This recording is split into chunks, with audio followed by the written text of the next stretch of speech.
नहीं, ऐसी कोई बात नहीं है। कोई रोका-टोकी नहीं भी, एजुकेटेड हैं टीचर्स, तो जी। उनको पता है भी ये तो पाखंडवाद है, कोई ऐसा इनसे कुछ होता नहीं है। सबको पता है कि गाँव में महिला को चौपाल में घुसने का अधिकार नहीं था। अगर महिला चौपाल में चली जाती तो उसको पाप का भागी माना जाता था।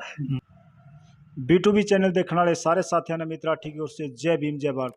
साथियों, आज मैं टोहाना में मौजूद हूं और हमारे सम्मानित पुरोधा मान्यवर विनोद शिला जी के निवास स्थान पर आज हम आए हुए हैं। और आप मेरे साथ फ्रेम में देख रहे होंगे विनोद शिला जी है और उनकी जीवन साथी साथ में है। तो आज हम जानेंगे कि मिशन मूवमेंट में वो किस प्रकार से वर्तमान में कार्य कर रहे हैं और आज तक उन्होंने जो सीखा है वो कितना आज जागरूकता समाज के अंदर देख रहे हैं। तो फिलहाल मैं आपसे कहना चाहूँगा कि वीडियो को ज़्यादा से ज़्यादा लाइक कमेंट शेयर और चैनल को ज़्यादा से ज़्यादा सब्सक्राइब करें और कमेंट बॉक्स के माध्यम से अपनी राय जरूर दें। तो जय भीम जी। जय भीम। तो सबसे पहले तो आपको बहुत बहुत मंगल कामनाएं धन्यवाद। हमारे B2B चैनल की ओर से। धन्यवाद सर। तो विनोद जी इतना ज़बरदस्त लिखते हैं, इतने हाँ जी। ज़बरदस्त स्पीच देते हैं, तो कैसे लगता है आपको? अच्छा लगता है सर। जी। तो आप भी एक टीचर हो हाँ जी। और बच्चों को पढ़ाने का आप कार्य करते हो, तो किस चीज़ में कौन सा सब्जेक्ट आप पढ़ाते हो? मैं मैथ्स पढ़ाती हूँ। मैथ पढ़ाते हो। हाँ जी। तो परिवार में इतनी जागरूकता देखकर कैसा फील होता है? अच्छा फ़ील होता है सर। ऐसे हमारे बच्चे हैं, जी। मतलब पढ़ाई से ही रिलेटेड हैं, कोई ऐसे पाखंडवाद में या फालतू फंडों में है नहीं। जी। तो मैं भी प्रभावित हूँ सर से। जी। कोई व्रत वगैरह है, कोई फालतू पाखंड वगैरह है, मैं भी विश्वास नहीं करती। अच्छा, व्रत नहीं रखते आप? नहीं, मैं व्रत नहीं रखती किसी भी चीज़ का। जी, पहले से ऐसा था या विनोद जी से मिलने के बाद ऐसा हुआ है परिवर्तन? विनोद जी से मिलने के बाद काफ़ी परिवर्तन आया है। जी। पहले भी मैं बहुत ही कम विश्वास करती थी इन चीज़ों में, जी। कोई मूर्ति पूजा वगैरह में बहुत कम विश्वास करती थी। जी। बाकी इनसे मिलने के बाद बहुत ज़्यादा फ़र्क पड़ा है। तो जैसे आज के समय में देखा जावे तो जो अंधविश्वास है, महिलाओं उसको ढो रही है। हाँ जी। तो और हमारे करोड़ों लोग भी इस मुहिम में लगे हुए हैं कि किस किस प्रकार लोगों को जागरूक किया जाए। तो आपकी नज़र में महिलाओं को किस प्रकार से जागरूक करने की आवश्यकता है? सबसे पहले तो यही है भी महिलाओं को शिक्षित किया जाए। जी। ज़्यादा से ज़्यादा का उनको मोटिवेट करना चाहिए, महिलाओं को भी वो शिक्षित बने जी। और तो अपने बच्चों को भी आगे भी शिक्षित बनाएं। जी, हमारे तमाम महापुरुषों ने शिक्षा को लेकर इतने कठिन प्रयास किए, इतना संघर्ष किया है, तो वर्तमान समय में आप कितनी जागरूकता देख रहे हो लोगों के अंदर?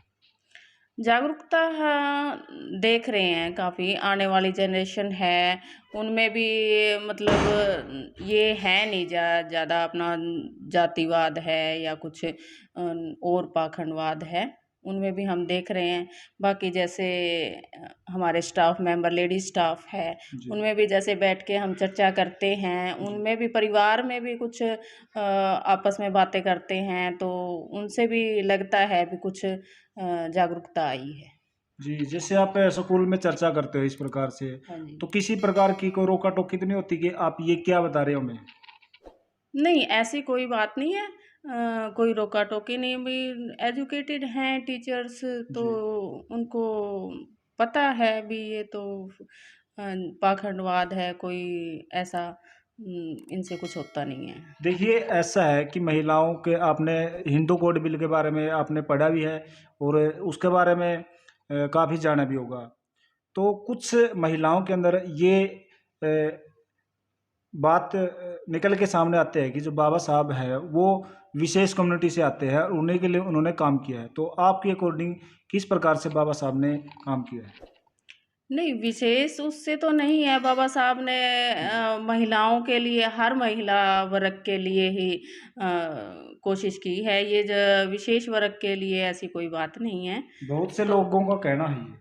हाँ, बहुत से लोगों का होगा कहना, जी। लेकिन जहाँ तक मेरे आसपास के मैंने जहाँ तक मैं ऐसे विनोद सर के साथ प्रोग्राम में जाती हूँ तो जी उनमें है जागरूकता। जी। वो कहते जब आप कार्यक्रम में जाते हो तो कैसा लगता है आपको? अच्छा लगता है, क्या कुछ बहुत कुछ सीखने को मिलता है? बहुत कुछ सीखने को मिलता तो है। विनोद सर भी हमारे साथ है, उनसे भी जानेंगे कि वो क्या कहते हैं। तो जय भीम सर। जय भीम जी। महिला महिला को सबसे पहली बात तो यही है कि उनको घर की चार दीवारी से बाहर निकलना पड़ेगा। जी और जो मिशनरी साथी हैं, सबसे पहले वो अपनी जीवन संगिनी को, अपनी बहनों को, अपनी माताओं को निकालें और वो घर से बाहर निकलेंगे, ऐसे आयोजनों को अटेंड करेंगे, तभी उनको पता चलेगा समाज में क्या हो रहा है, देश में क्या हो रहा है, किन षड्यंत्रों के तहत महिला को गुलाम किया गया, किन षड्यंत्रों के तहत महिला को दोयम दर्जे की नागरिकता दी गई है। महिलाओं को ऐसे आयोजन भी होने चाहिए जिनसे महिलाओं को में जागरूकता आए। जी, स्पेशल महिलाओं के लिए आयोजन होने चाहिए। बिल्कुल होने चाहिए। जैसे बहुत तरह के पाखंडवाद हैं, जैसे पर्दा प्रथा है। महिला ग्रामीण परिवेश में ज़्यादातर महिलाओं को घूंघट करके चलना पड़ता है। घूंघट करके एक हम अपने सिर पर कपड़ा डाल के एक बार देखें, चल के 2 कदम चल के देखें, हमें कितनी परेशानी का सामना करना पड़ेगा। उस महिला ने तमाम कार्य उस पर्दे में करने होंगे। तो कितनी बुरी बात है, कितनी परेशानी में रह के महिला कार्य करती होगी। तो इन चीज़ों को पुरुष ने एक बार अनुभव करके देखना चाहिए, एक दिन पर्दे में रह के देखना चाहिए कि महिला को किस तरह की परेशानियों का सामना करना पड़ता है। अगर पुरुष एक दिन पर्दे में रह के देख ले तो उसको महिलाओं के दुख दर्द तकलीफ का, परेशानी का पता चल जाएगा। तो इस तरह की जो महिलाओं में कुरीतियाँ हैं, पर्दा प्रथा है या अशिक्षा है या और तमाम तरह के रूढ़िवाद हैं, पाखंडवाद हैं, उनके प्रति महिलाओं को जागृत किया जाना चाहिए और इन रूढ़ियों को दूर करने के लिए कुछ स्पेशल कदम उठाना चाहिए। मेरे परिवार में मेरी माताजी, मेरी जीवन संगिनी, छोटे भाई की जीवन संगिनी कोई पर्दा प्रथा नहीं करती, कोई घूंघट नहीं करते। इनके लिए घर के बाहर के तमाम पुरुष वैसे ही हैं जैसे परिवार के पुरुष हैं। जी, तो आपका कहने का तात्पर्य ये है कि आज के समय में भी पुरुषवाद हावी है। हाँ, बिल्कुल, इस बारे में कोई दो राय नहीं। जी इसको पितर सत्ता कह सकते हैं। प्राचीन समय में महिला प्रधान समाज था। उस समय इंसान कबीलों में रहता था और कबीले की मुखिया महिला होती थी। लेकिन धीरे धीरे पुरुष ने षड्यंत्र करके महिलाओं को पितर सत्तात्मक व्यवस्था के अंदर धकेल दिया। आज महिला का अपनी एक एक रूढ़ी है, आपको भी पता होगा, सबको पता है कि गांव में महिला को चौपाल में घुसने का अधिकार नहीं था। अगर महिला चौपाल में चली जाती तो उसको पाप का भागी माना जाता था। चौपाल में न घुसने का अधिकार का मतलब ये है कि वो समाज के महत्वपूर्ण निर्णयों में अपनी राय नहीं दे सकती, समाज के ताने बाने में हस्तक्षेप नहीं कर सकती। तो और कितनी चर्चा करें, तमाम जो भी, जैसे बारात में न ले जाना, घर के महत्वपूर्ण फैसलों में महिला को शामिल न करना, ये तमाम तरह की ऐसी तो बातें थी कि जो पितर सत्ता को स्थापित करने वाली थी, महिला विरोधी व्यवस्था को स्थापित करने वाली, ये तमाम चीजें थी। जी, तो वर्तमान में देखा जाए बड़े बड़े मंचों के माध्यम से महिला के उत्थान के लिए बड़ी बड़ी बातें कही जाती है, तो आज कितना इम्प्लीमेंट हो रहा है उनमें? बातें बहुत की जाती हैं, सरकार अपना सीना भी ठोकती है। हमारे राज्य में इतनी महिलाएं सरपंच हैं, इतने ये हैं। कितनी महिलाओं को अधिकार है सरपंच बन के गाँव में काम करने का? महिला को कोई सरपंच कहेगा नहीं, उसका पति सरपंच हो जाता है, उसका पुत्र सरपंच हो जाता है, उसका ससुर सरपंच हो जाता है।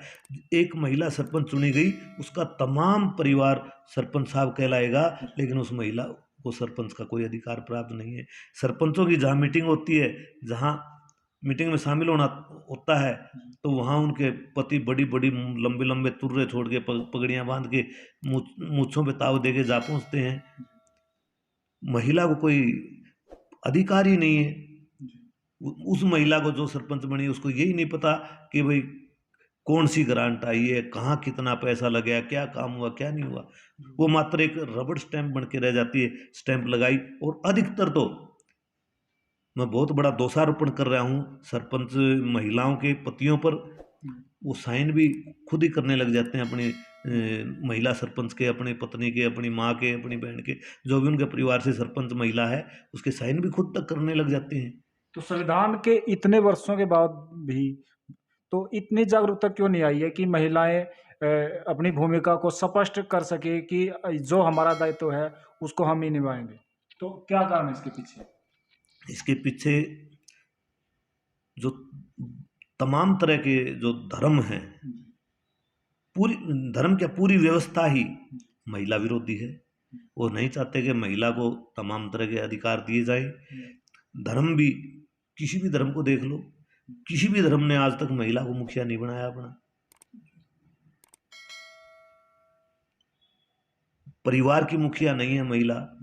महिला के पास जो संवैधानिक पद है उस पद की भी मुखिया नहीं है। मेरे शहर में बहुत सी महिलाएं नगर पार्षद बनी हुई है, लेकिन कोई मीटिंग होती है, वो तमाम फैसले मीटिंग में नगर पार्षद बन के उनके पति जाते हैं।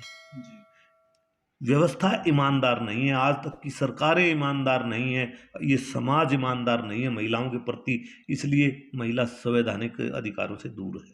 जी, तो आज B2B चैनल के माध्यम से आप क्या मैसेज दोगे? B2B चैनल के माध्यम से यही मैसेज देंगे कि महिला और पुरुष, इनको प्रकृति ने थोड़ा सा इनके अंदर अंतर किया है, उस अंतर के बावजूद महिला पुरुष से बहुत अधिक मजबूत है। महिला को कमतर आंकने की कुचेष्टा नहीं करनी चाहिए और महिला को पुरुषों के बराबर अधिकार देना चाहिए। चाहे वो घर में बेटी है, बहन है, पत्नी है, माँ है, कोई भी है, उनको बराबर का अधिकार देना चाहिए। यहाँ जो भारत की व्यवस्था रही है उस व्यवस्था में महिला को कभी भी स्वतंत्र रूप से स्वीकार नहीं किया गया। उसके लिए व्यवस्था की गई कि वो जब तक बच्ची है तब तक पिता के संरक्षण में रहेगी, जब बड़ी हो गई भाई के संरक्षण में रहेगी, जब उसकी शादी हो गई पति के संरक्षण में रहेगी, और जब उसके बच्चे हो गए बेटे के संरक्षण में रहेगी। हमारे धर्म ग्रंथों ने महिला को स्वतंत्र स्वीकार नहीं किया, यहाँ की व्यवस्था ने महिला को स्वतंत्र स्वीकार नहीं किया। जब तक हमारे मन से वो तमाम तरह के ग्रंथ, तमाम तरह के धारणा, तमाम तरह के पूर्वाग्रह नहीं निकलते महिलाओं के प्रति, तब तक महिलाओं का कल्याण नहीं हो सकता। और हाँ, महिलाएं भी हैं जो उस व्यवस्था को मजबूत करती है। सास है, बहू की आज़ादी नहीं चाहती, बहू है, सास की आज़ादी नहीं चाहती, बहू चाहती है सास उन्हीं परंपराओं को ढोए, सास चाहती है बहू उन्हीं परंपराओं को ढोए। वो ये भूल जाते हैं ये महिला है, तू भी महिला है। महिला भी महिला विरोधी हो जाती है, पुरुष तो महिला विरोधी हैं ही। जब तक हम इन धारणाओं से, इन पूर्वाग्रहों से मुक्त नहीं होंगे तब तक महिलाओं का कल्याण नहीं होगा। जी, तो ये था विनोद शीला जी और उनकी जीवन साथी, जिन्होंने काफ़ी महत्वपूर्ण बातें कही है, और हम सबको भी इन पे सोचने की आवश्यकता है कि हम किस प्रकार अपने घर में जो अपनी बहन है, अपनी बेटी है, उनको किस प्रकार से आगे बढ़ाने में मदद करें, और उनका जो राइट है, उनके जो अधिकार है, वो किस प्रकार हम सब मिलकर उनको उनके अधिकारों के प्रति जागरूक करें। और आज हम चैनल के माध्यम से यही कहेंगे कि विनोद शीला जी और उनकी जीवन साथी ने जो शब्द कहे हैं उसको आप अपने जीवन में उतारें और अपने अधिकारों के प्रति जागरूक करें लोगों को। तो चैनल के माध्यम से हम एक बात और कहना चाहते हैं, अगर कोई भी साथी B2B चैनल के माध्यम से अपनी बात रखना चाहता हो तो कमेंट बॉक्स में वो हमें सुझाव दे सकता है, अपनी राय दे सकता है, बता सकता है कि मैं भी चैनल के माध्यम से अपनी बात रखना चाहता हूं। तो हमारी टीम उस साथी के पास भी पहुंचकर उसके वक्तव्य ज़रूर दर्शकों तक पहुंचाने का प्रयास करेगी। तो आज के लिए इतना ही, बने रहिए मेरे साथ। जय भीम, जय भारत।